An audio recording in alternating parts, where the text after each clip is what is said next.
Hello dear student, आप सभी का स्वागत है। दोस्तों, आप सभी को पीएलसी स्काडा के मोस्ट टॉप 10 इंपॉर्टेंट क्वेश्चन बताने वाला हूं। तो ये क्वेश्चन आप जरूर पेपर्स में तैयार करके जाइएगा। मैं मानता हूं कि वीडियो लेट हो चुकी है, लेकिन आप इस क्वेश्चन को अगर आप वीडियो देख रहे हैं तो तैयार कर लीजिएगा। जैसा कि देख रहे हैं पीएलसी माइक्रो कंट्रोलर स्काडा का ये 2021 का पेपर है। इसको मैं बाद में आपको दिखाता हूँ, लेकिन ये क्वेश्चन पहले मैं आपको बताता हूँ। अभी कुछ समय पहले स्टूडेंट ने ग्रुप में इसको शेयर किया, इसके लिए उसको धन्यवाद है। और दूसरा पॉइंट है कि ये मैंने भी क्वेश्चन को देखा, ये सभी क्वेश्चन इंपॉर्टेंट है, इसलिए आपको ये समझना चाहिए और इनको तैयार कर लेना चाहिए। तो पहला क्वेश्चन ये है कि टाइमर किसे कहते हैं, या टाइमर से आप क्या समझते हैं, ये टाइमर कितने प्रकार के होते हैं, इसका वर्गीकरण करना है। पहला क्वेश्चन, इसको आप तैयार कर लीजिएगा। दूसरा है आपका, देखिए हमारा कहने का मतलब है आप जो भी क्वेश्चन तैयार कर रहे हैं अच्छी बात है, लेकिन इन क्वेश्चन को भी आप जरूर तैयार करके जाइएगा। ये भी क्वेश्चन आपके लिए मोस्ट इंपॉर्टेंट है। दूसरा क्वेश्चन ये है कि पीएलसी के लैडर लॉजिक डायग्राम को आपको समझाना है। तो इसका लैडर लॉजिक डायग्राम कैसे बनेगा पीएलसी का, इसके बारे में आपको लिखना होगा। तीसरा क्वेश्चन आपसे ये है कि एक स्पेशल फंक्शन रजिस्टर जो है उसके बारे में बताना है। स्पेशल फंक्शन रजिस्टर से आप क्या समझते हैं, इसके बारे में आपको डिटेल में लिखना होगा। ये सभी क्वेश्चन आपसे 5 नंबर के पूछे जाएंगे, ये पहले मैं आपको क्लियर करना चाहूँगा।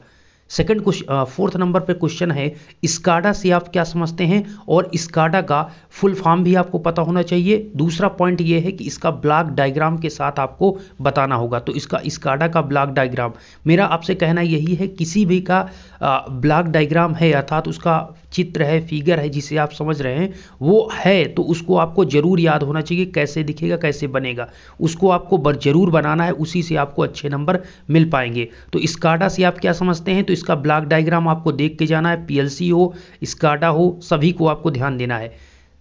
क्वेश्चन नंबर 5 है, आरटीयू या एमटीयू से आप क्या समझते हैं, इसके बारे में, या इसके दोनों को अलग, दोनों को इस प्रकार से आरटीयू एक साइड में लिख लेंगे और एमटीयू एक साइड में लिख लेंगे, और दोनों के बारे में आपको लिखना है। तो इसके बारे में थोड़ा सा आप जरूर पढ़ लीजिएगा।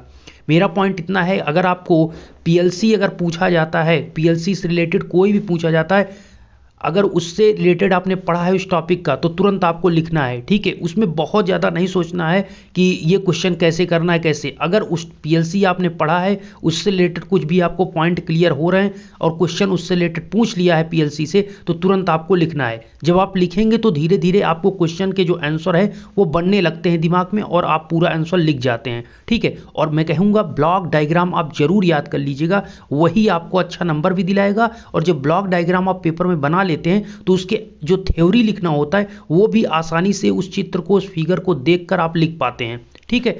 नेक्स्ट क्वेश्चन है, पीएलसी और स्काडा में क्या अंतर है, इसके बारे में आपको, तो पीएलसी क्या है, इसका काम क्या है, इसके लाभ क्या हैं, ये आपको बता देना है एक साइड में। दूसरा, स्काडा के बारे में आपको बता देना है, स्काडा का फुल फॉर्म क्या है, स्काडा का क्या काम है, स्काडा का ऐसी क्या जरूरत पड़ी कि जो पीएलसी के बाद स्काडा की हमें जरूरत पड़ी, है ना। इसके क्या लाभ हैं, क्या हानि है, सब कुछ आपको, इसके दोनों में अंतर क्या है ये आपको बताना है। 7 नंबर पर क्वेश्चन ये है कि असेंबलर और कंपाइलर, इसकी आपको तुलना करना है। तो एक साइड में असेंबलर लिखना है, दूसरे साइड में कंपाइलर, दोनों के बारे में आपको लिखना है। अंतर इसमें इनका तुलना करना है दोनों को, ठीक है। इनके दोनों को एक पॉइंट लिखेंगे, फिर आपको दोनों में लिखना है, दूसरा लिखेंगे, दोनों में लिखना है, इस प्रकार से इनको तुलना करना है। क्वेश्चन नंबर 8, माइक्रो कंट्रोलर तथा स्काडा में आपको तुलना करना है। यहाँ पर असेंबलर कंपाइलर है, ये अब माइक्रो कंट्रोलर और स्काडा में है। ऊपर मैंने आपको बताया था कि आपको पीएलसी और स्काडा में यहाँ पर आपको अंतर स्पष्ट करना था, पीएलसी और स्काडा में क्या है। और यहाँ पर क्वेश्चन नंबर जो मैंने आपको 8 दिया है वो माइक्रो कंट्रोलर और स्काडा में है।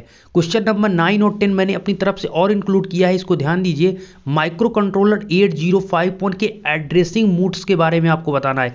ये क्वेश्चन मैं अभी आपको दिखाऊंगा, 2021 के पेपर में भी ये पूछा गया है, तो ये सभी इंपॉर्टेंट की बात चल रही है। तो अगर माइक्रो कंट्रोलर 8051 दिखा तो आपने उससे रिलेटेड जितने भी पॉइंट को पढ़ा है तुरंत आपको लिखना शुरू करना है, बहुत ज़्यादा विचार नहीं करना है, ठीक है। तो माइक्रो कंट्रोलर 8051 के एड्रेसिंग, अच्छा यहाँ पर मैंने बहुत ज़्यादा 8051, ओके, यहाँ पर मैंने 2 बार लिख दिया है, इसको मतलब ये है 8051, है ना। तो माइक्रो कंट्रोलर 8051 का एड्रेसिंग मोड्स आपको लिखना है। नेक्स्ट आपका जो लास्ट क्वेश्चन मैं इस टॉप 10 क्वेश्चन में रखना चाहूँगा, माइक्रो कंट्रोलर 8051 का चिप का पिन डायग्राम आपको बनाना है और प्रत्येक का नाम मेंशन करना है। ये भी क्वेश्चन 5 नंबर। तो सभी 10 क्वेश्चन में आपको सभी क्वेश्चन 5 ही नंबर के हैं, ठीक है। ये सभी 5 नंबर में ये क्वेश्चन पूछे जाएंगे, तो इनका आपको विशेष ध्यान देना है, ठीक है। तो यहाँ पर उम्मीद करता हूँ समझ चुके हैं। अब मैं आपको दिखा देता हूँ यहाँ पर जो ऑड सेमेस्टर 2021 में पेपर हुआ था पीएलसी माइक्रो कंट्रोलर स्काडा का, इसमें आप देख सकते हैं कि 50 नंबर का तो पेपर था, 2.5 घंटे का समय था। दूसरा पॉइंट है कि इसमें आप देखेंगे ज़्यादातर थ्योरेटिकल ही क्वेश्चन आपसे पूछा गया है, ठीक है। तो यहाँ पर देखेंगे उद्योगों में स्वचालित करण में पीएलसी कैसे उपयोग होती है और पीएलसी का एक सॉलिड स्टेट डिवाइस है, तो इसका हमें इसकी व्याख्या कीजिए। जैसे फिर से एक देखिए थ्योरेटिकली क्वेश्चन ही पूछे गए हैं, पीएलसी का मुख्य बिल्डिंग ब्लॉक डायग्राम क्या है, ठीक है। देखिए ब्लॉक कौन कौन से हैं, मुख्य बिल्डिंग ब्लॉक मतलब पीएलसी कैसे बना है और प्रत्येक ब्लॉक के बारे में बताइए, नाम और उनके कार्य क्या हैं। तो पीएलसी के बारे में आप डिटेल में पढ़ लीजिए, उसका ब्लॉक डायग्राम समझ लीजिए, उन हर ब्लॉक का क्या क्या काम है, उनका नाम क्या है, ये आप पता करिए, ठीक है। पीएलसी क्यों यूज हुआ है, इसके क्या लाभ है क्या हानि, इतना आपको जरूर पता होना चाहिए, क्योंकि यही पूछता है। मशीन सिस्टम में नियंत्रण हेतु प्रयोग किए जाने वाले रिले का कार्य बताइए, ठीक है, ये आप देख सकते हैं।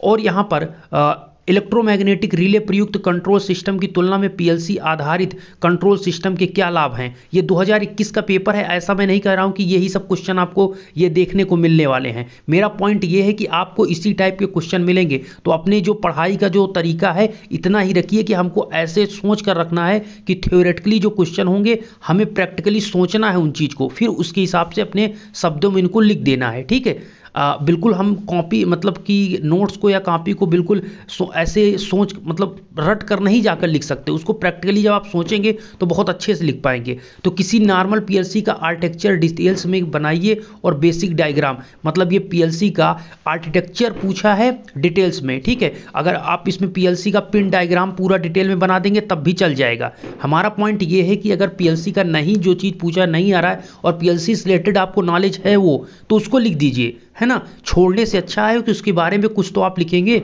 माइक्रो कंट्रोलर जैसे दिया मैंने आपको अभी बताया 8051 चिप पिन डायग्राम बनाना है, ये जरूर आप इसको करिए, ठीक है। असेंबलर और असेंबलर डायरेक्टिवीज का पर नोट्स लिखिए, यह असेंबलर और कंपाइलर में अंतर आपको हमने जैसे बताया, ठीक है। माइक्रो कंट्रोलर पे स्टेपर मोटर आप यहाँ पर स्क्रीन पर देख लीजिए, ये सभी क्वेश्चन इस प्रकार से हैं, ठीक है। मैं इसको थोड़ा सा और छोटा कर देता हूँ जिससे आपको स्क्रीनशॉट लेना हो तो स्क्रीनशॉट आप ले लीजिए, ये सभी क्वेश्चन हैं, ठीक है।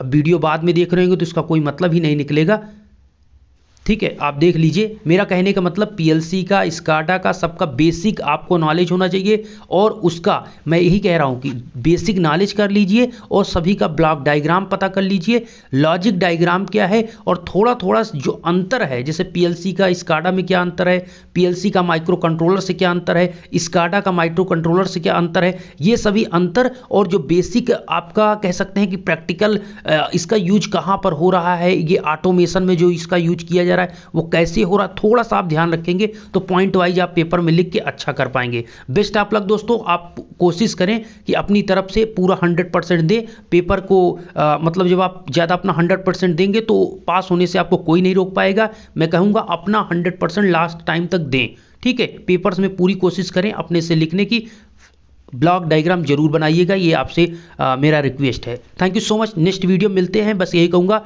बेस्ट ऑफ लक, पेपर अच्छे से दीजिएगा, धन्यवाद।